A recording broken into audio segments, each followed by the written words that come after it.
Hello and good evening. My name is Mark Petman. I'm the Executive Director of the CPC Women's Health Resource. Thank you for taking the time to watch this video. This is an opportunity for us to present the things that are going on with the CPC, to talk about what has transpired in the last year, to give you a bit of an update. And I know that this has been a crazy year in a lot of ways, and even our ability to communicate what we normally do through our benefit is different this year by virtue of the video as opposed to being live. But we're making the most of the time and doing what we can to communicate what we need to communicate in the most effective way. So thank you for being here and joining in whatever time frame that's working for you. We hope that this video is going to be helpful in a number of different ways, and this is just a small sampling of the many things that go on in the ministry on a regular basis. So you'll hear stories and testimonies of people who have been affected by what we do, and we'll give you some statistical pieces of information in terms of the number of lives that we've had an impact on, and the number of volunteer hours, and the number of items that we've been able to give away this past year. And so we hope that this is just an informal way of working through a number of the things to keep you informed of what it is we're doing. So again, we want to thank you. It would be helpful for all of us to be reminded of the mission of what we are about. Whenever we're making decisions administratively and practically, we want to do that consistent with what it is we're about. So I thought it would be helpful to at least identify that. We are a Christian organization. We're a Christian social service agency that exists to share the gospel of Christ and to provide assistance, free assistance for unplanned pregnancies, to help to heal and restore those who have experienced abortion and are dealing with post-abortion related issues. We test individuals, men and women, for STIs, STDs, and we additionally help advocate an SRA, or a sexual risk avoidance message, to younger people to communicate the wisdom of making choices today so as not dealing with many unplanned consequences that would come subsequent to that. So, and we do that through an educational division of what it is we do. Let me just give you a few statistical pieces that may be helpful to sort of frame what we've been able to accomplish in this past year. Last year we had nearly 4,800 visits to all of our centers, the 4 centers respectively. We've had over 5,500 phone calls coming to us. We've had 139 births this past year. We've had 14 people make decisions to put their faith and trust in Jesus Christ this past year. We've had almost 4,000 volunteer hours. We wouldn't be able to do what we do without many volunteers, so we're very, very grateful for their willingness to help. And we've given nearly 81,000 items away to individuals. 81,000 items includes diapers, formula, cribs, bigger ticket items like cribs and car seats, and smaller items like diapers. Important items for sure. And all of those things together come up with that number. And so we're very, very grateful for all the things that the Lord has been able to allow us to accomplish in this past year. Well, like most people, I heard about it from acquaintances. And I had these lady friends. Mindy Schaffner was one of them, Charlotte Lotz and Kathy Andre. And they were the 3 ladies that I think Charlotte came up with the idea for what was then called a crisis pregnancy center, and asked me to come, and I went to the first training. Just really like the idea of them planning this to assist and encourage women who were in a difficult situation. How did I hear about CPC? I guess initially it was just through the newsletters that are sent out occasionally. And I read those and thought, that's something I want to do when I retire. I've heard about the CPC for many years. The church that I attended was very active with CPC volunteers, and I remember many years ago when my children were still young, I had a couple of ladies in the church that just kept, I don't know what the word is, but asking me if I wouldn't want to help here. And I said, I would love to, but I can't right now because I'm really busy with my 3 children. So when our youngest daughter was a senior in high school, I started volunteering. So it's been many years ago. Well, I like the thought of advocating for and encouraging women in crisis. That really intrigued me. And when I heard about this new venture, to walk alongside women experiencing despair, anxiety, and uncertainty, and yeah, shame, I couldn't stop thinking about it because I knew that I had experienced all those things in my life at that time. I decided to volunteer so I could take a stand against the horrors of abortion and take a stand for the joys of being a parent. Being a parent has been probably the most rewarding thing in my life, and I want to make lots of people get to experience that as well. Well, I'm a people person, and I love I love helping people and listening to people and sharing people. And I feel like I've been quite blessed in my own upbringing. I was very fortunate. I was raised by godly mom and dad, and my parents were missionaries. So I have seen a lot of situations similar to what we see here with their ministry over the years. And it's just always a blessing to be able to share and to pour into the lives of other people, and mostly that, often just need you to listen or to encourage them. So I wasn't, hesitant in knowing this would be something that God would, have me do and be a blessing, hopefully, to someone else. Well, when moms and dads see the heartbeat, and more importantly, hear the heartbeat, it becomes real. And when the nurse measures the head and the torso and the thigh bone and gets the date, like the due date, it gets very deeply quiet when they're watching that image on the screen. And many people, many women come in anxious, scared, even angry or frustrated. But when they see that, they go away determined with that picture of that baby in their pocket, go away determined to do pretty much whatever it takes to give life. I know it's just encouraging to walk the whole journey with them. I guess that's kind of been my favorite thing. Is there's been several that I've worked with for 25 weeks or more, and you can see a vast difference from when they first come in. And of course, it depends a lot of times if it's their first child or their third child, or where they are in their relationship with whether they're single, married. There's just a lot of variables there. So you just kind of walk through life with them, and wherever they're at, try to encourage them. Many of them come from some pretty tough home lives, and they really just need that. Often just somebody to talk and listen and share, and not be there to judge them, but to listen to them and to try to walk the life with them. And so there's been a number of them, and I guess I just love when I'm able to keep on working with the same one, and then see the little one in the end. And sometimes I wish I could look and see some that I've helped in the past, because I've probably been doing this over 10 years, and it's like, I wonder where they're at now or what they're doing, because sometimes we only see them for, a few times after the baby comes, at least, unless you happen to bump into them at the grocery store or somewhere, which is always fun.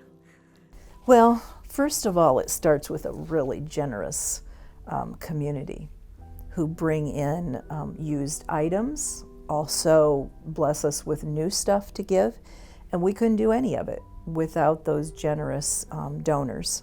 So parents can come in after the baby's born, and the first time they come in and bring the baby and introduce us to them, and we get to meet the new one, they get a layette, which is full of all kinds of outfits for the baby, all kinds of baby items, some toys, bottles, Desitin, baby shampoo, all that kind of stuff. But the cool thing is, it's wrapped in this handmade quilt. So ladies who make quilts, thank you so much, because you know when you see that face, how loved they feel when they see that homemade quilt wrapped around all those baby items. And they get 60 diapers. From that point on, as they come in and do classes, parenting classes and so forth, they earn points. They can earn a crib for 10 classes. They can earn a car seat for 5 classes, and that's usually done before the baby's born. And then they can purchase new things. They can purchase diapers or wipes or even new clothes. But the other cool thing is lots of used things are given, even pack and plays and strollers and baby bouncers and swings and all kinds of things. And all those are given out free of charge for anyone who needs them, just as we get them. So thank you for all those, our donors. But also lots of beautiful new used clothes. And so once a month, parents can come in and they can like get the next size larger, get a set of clothes and sleepers and blankets and all kinds of things. So we are really blessed. And so we get to bless others. Well, I think they all enjoy anything that's free, like we probably all do, you know. And so some of them, most of them probably come with pretty tight situations financially. So I think that anything we can offer them, and they do often say that our used clothing is very, very good. I mean, it's like new. I just had one last week say, man, your clothes are so much better than garage sale things. So that's, you know, fun to be able to share with them. And so we're very appreciative of all the people that have given, you know, their things for us to be able to share that with other people. Well, absolutely. Please volunteer. I guess what I would ask you is this. Do you want to grow in your trust of God? Do you want to be stretched in your ability to listen to and encourage someone along their journey? Yes, come. Take the training. We're working really hard to get it online and make it easy for you. And then come in and be mentored. Participate with one of the peer advocates that's been here. Sit in on a class with our, you know, when the nurses are doing it. Be in on ultrasounds. Work in the materials room. Come help with the newsletter. There's lots and lots of things to do. So I guess what I want to tell you is you will receive more than you ever give.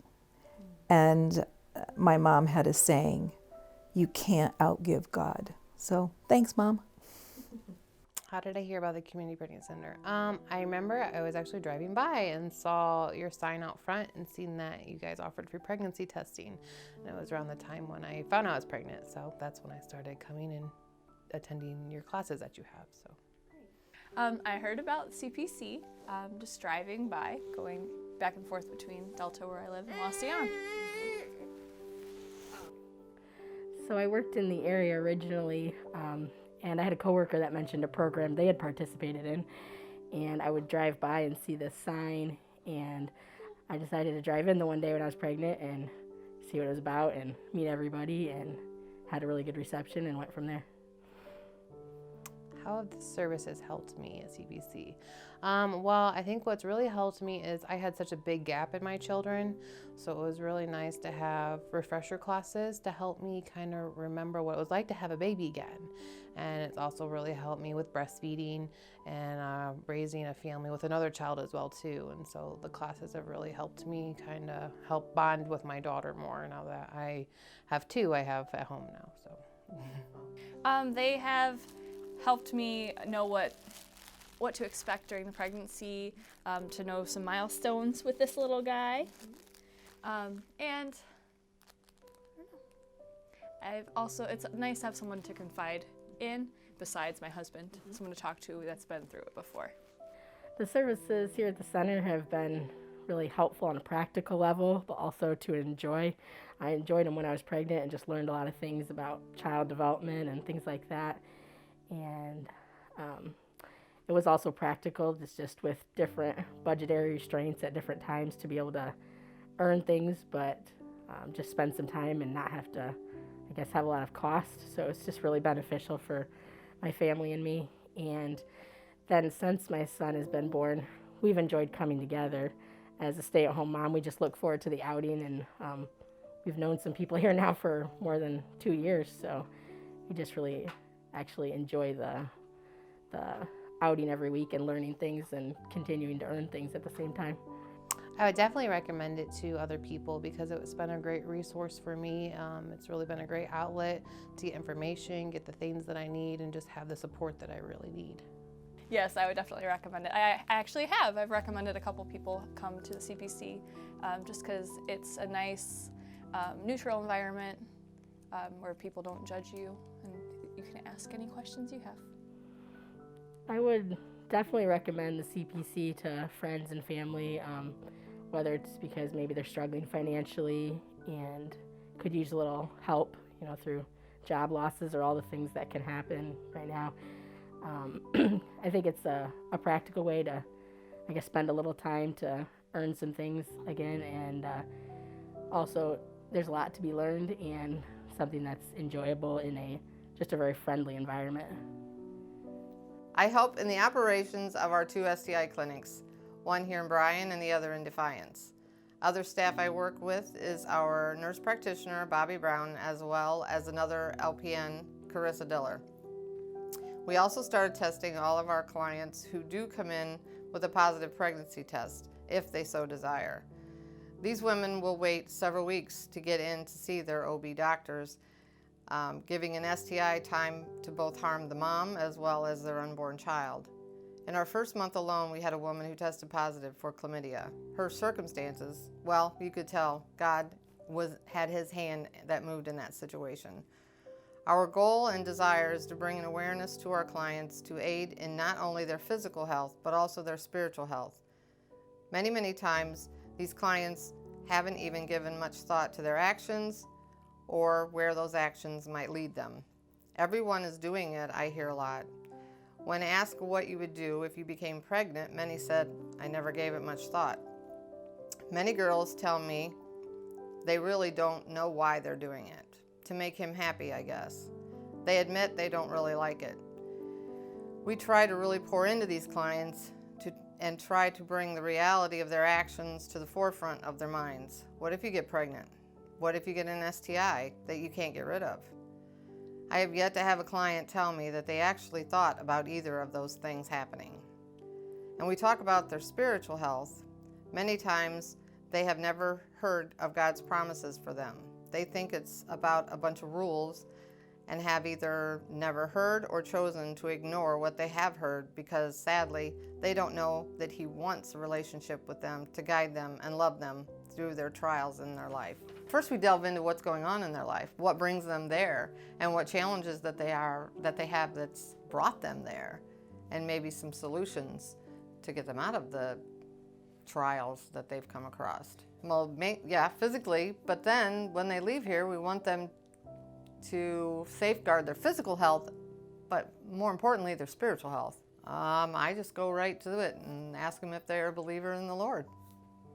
And then sometimes they tell me, nope, don't want to hear about it. Sometimes we have to give information that's difficult to hear, but we do it anyways. We're doing God's work. For me personally, sometimes my schedule is booked so tightly that I don't know how we're going to get it all done. And I see His hand work every single time. Every single time. Somebody will no-show or something like that will happen. So I've had that happen too, where we've had to really pour into a client. And I really didn't have the time because of my schedule, but the next client wouldn't show up. And he just opened up that time. And we were able to counsel with that client. So we see a lot of abuse. So it's not really their fault. So that's heart-wrenching. We pray with them. Try to give them some guidance. Sometimes we'll try to give them some avenues outside of here, some counseling facilities, things like that. I was not a Christian the beginning of my life, and was 17 and pregnant. So it's easy to relate to them how you can kind of get off course with your life. And look at me now, you know, I'm a nurse. I work in a Christian-based facility, and I have Christ in my life. That's amazing to me. So, yeah, we give them that kind of hope. Wearing a mask is difficult to relate to people sometimes. They can't see me smile. Sometimes it's hard to cry with a mask. We used to hug our clients. That we can't do that anymore. So that's been hard. The CPC is a ministry to help people in a given situation. Granted, in most situations, there are an unwanted series of events that have occurred that have placed them in a spot where they now have to make some hard decisions and questions in terms of what do I do next. So what our goal and objective is to help them think wisely about whatever decisions that they have in a way that puts them in the best possible position. So recognizing where they're at and the realness of the challenges and the hardships that they're facing, but how can we come alongside of them and guide them in their thinking so that it puts them in a much better situation. So whether that's an unplanned pregnancy situation, whether that's somebody who's coming in and being tested for an STI, or whether it's just having a conversation about their sexual activity, sometimes those can be challenging conversations and they can be difficult in terms of really where you go. But in all of those situations, we want to leverage, again, what is a series of challenging situations, but look at that from a redemptive perspective.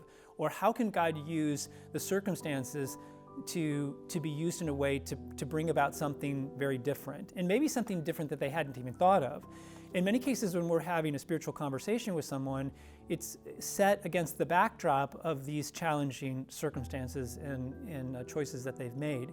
We're not intending to be judgmental in terms of those decisions, but how can we help them think about how maybe these have led to a point where they can begin to think about some other things that maybe aren't high on their radar, but they're things that ought to be thought about and ought to be considered, such that they can have an outcome that would be not only favorable, but redemptive in the true sense of a biblical framework.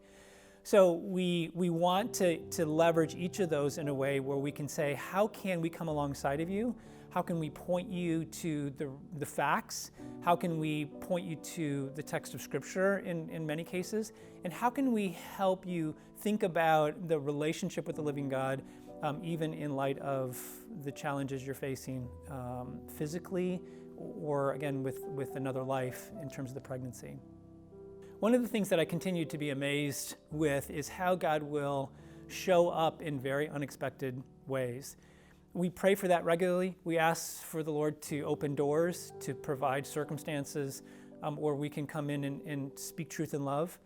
And we continue to see how He brings about circumstances and situations and people to the centers in a way where we can point them again to the truth of what God has to say. And in many ways, I oftentimes think of people who are looking to connect with some ministry opportunity, and if they're looking for some ministry where there's a high degree of fruitfulness, I admittedly biased, but I see so much fruit coming from what God is doing in a way that's just overwhelming in many cases. When we have someone coming in and they are resolved in their mind when they walk through the door that they're terminating this pregnancy, this is not what they had wanted, this is not helping them to achieve their goals, and they're averse to anything that would otherwise point them in the right direction. And in a conversation and through an ultrasound and through lovingly working through the challenging situations and circumstances in a way to address each of them in a winsome way, they begin to view this from a very different perspective. And at the end of the day, if they come in very strongly abortion-minded, but through those conversations and through those images, they can come to the point where they're very much pro-life and they're choosing life. That's just a glorious thing in so many ways. And we have the privilege of seeing that over and over and over again. And so the fruit that coming from the ministry is abundant, And I oftentimes want to encourage people to, if they're thinking about some ministry opportunity, there's tremendous blessings in many ways. We're not the only sort of ministry for sure, but it certainly bears out with much fruit, and we are very pleased with what God is continuing to do. Recently, I've had the privilege of seeing our Project Respecter presenters in action. I've been able to see them in the classroom, and that has been amazing. I've seen the passion that they have not only for the sexual risk avoidance message, but also the passion they have for connecting with our students, engaging them in deep and meaningful conversations. Our staff has provided up-to-date facts and solid information, enabling the students to make their own choices, empowering them to make good choices of character. I've also had the privilege of hearing the stories of impact that these conversations have had. For example, one of our presenters was in the JDC, Juvenile Detention Center, and they were having a conversation about fatherhood. And one young man just kind of went off, and he was expressing how he had total freedom to have sex with any girl he wanted to. And he also expressed he had felt zero responsibility toward that. You know, what happens if you get a girl pregnant? Oh, not my problem at all. So the conversation continued, and our presenter began to ask them about their relationship with their father. And once again, the student went off and just said, oh, my dad's never around. He doesn't care, he doesn't support us. And the student had nothing good to say about their father. After a moment of quiet, the question was posed. Is this the kind of father that you would like to be? The young man's face dropped. His demeanor changed, and he gave this question some serious thought. After a moment, his eyes raised, and he said, "No, ma'am. That is not the kind of father I would like to be." This is the kind of story we like to hear, stories in which students hear the message of sexual risk avoidance, and they take it to heart, and they begin to make life-changing choices for themselves.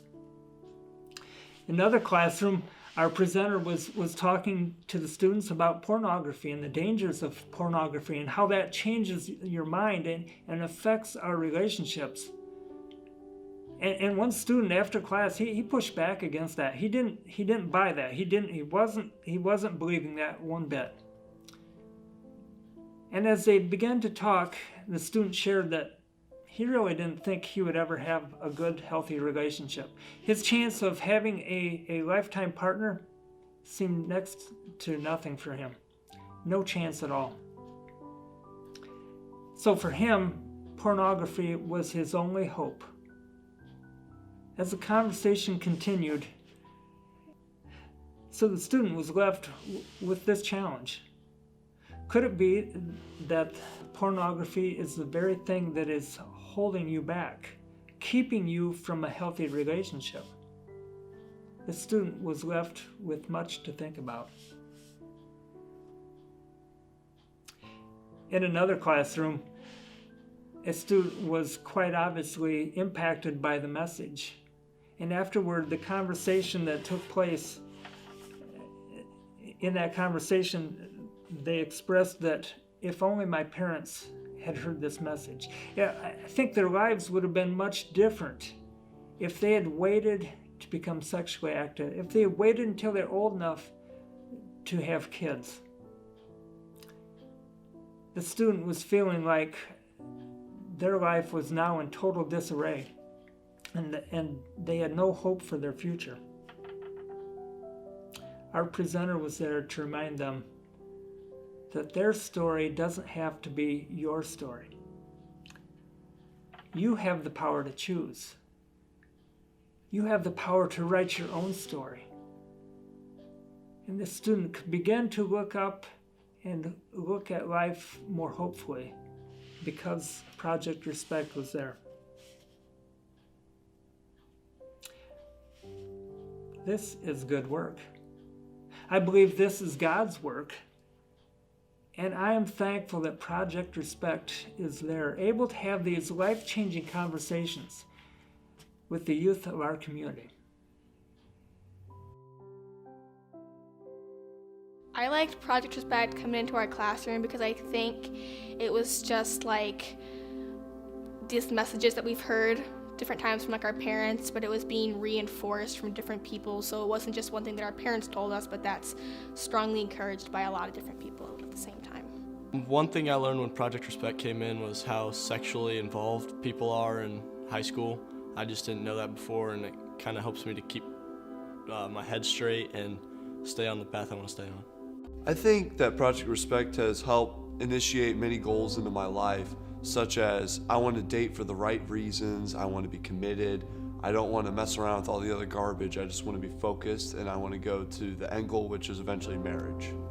I liked Project Respect coming into my classroom because it was more hands-on and the teachers really interacted with you and gave you a good understanding of what they were trying to teach you. My life changed when Project Respect came because I was really encouraged to talk to my parents about things that I wouldn't normally talk to them about.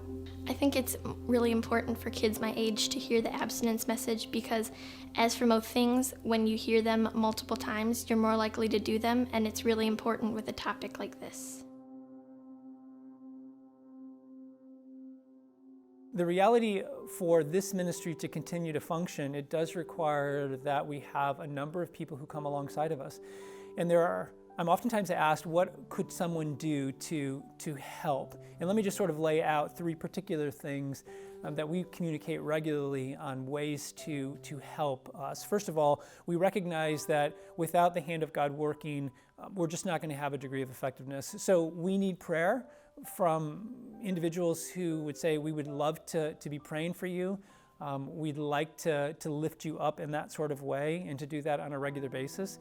And so we're very, very thankful for that. And we encourage people to be thinking about that portion and asking the Lord to be generous to us in terms of additional clients, in terms of the effectiveness of our staff when dealing with clients, the effectiveness of when a decision is being made, that it's a favorable decision in terms of what would be pleasing to the Lord. So to be praying to that end is extremely helpful. Secondly, we need volunteers to do what we do. There are plenty of volunteer opportunities, whether that's answering a phone, whether that's helping with a mailing, whether that's a client advocate, whether that's working in the office space. There are a number of ways that people can help, and each of those are important considerations and important things that are necessary in order for us to do what we do. So if you have the time and you're looking for an opportunity, we would love for you to consider volunteering, and easy to connect with a staff person or to call our office, and we'd be happy to share how that can specifically come about. And then thirdly, the financial contributions for people who have resources that God has blessed them to be able to share those resources in a ministry that has a degree of effectiveness is very much necessary as well. We have seen repeatedly how God has been incredibly gracious to us to provide our financial needs, and that's an ongoing need that we have. But we trust that if this is the Lord's ministry, He will bring about all the things necessary from a volunteer perspective, from a prayer perspective, as well as the financial portion of what we're doing. So if you're looking for a way to help, this would be one of the ways, certainly, that we would very much appreciate that, and it will be used toward effective ministry and the kingdom of God. Hey, we just wanted to say thank you for spending the time to watch this video. And we hope that it's been informative. It's intended to be educational, to provide some levels of information. It's also sort of to inspire you, to give you some sense of what I can do next. How can I get involved? What are some things that you're doing that I not only resonate with, but want to be engaged in some sort of a way? But I appreciate you just taking the time to watch this, to see what we're doing. If you have more questions or you have any thing that you'd like us to dialogue or talk a little bit more, I'm happy to answer those questions. You can call me directly. You can call any one of the centers. You can go to our website. and just learn a little bit more about us. But we're just grateful for you and thankful and pray that this has been helpful in many ways. God bless you and have a great week.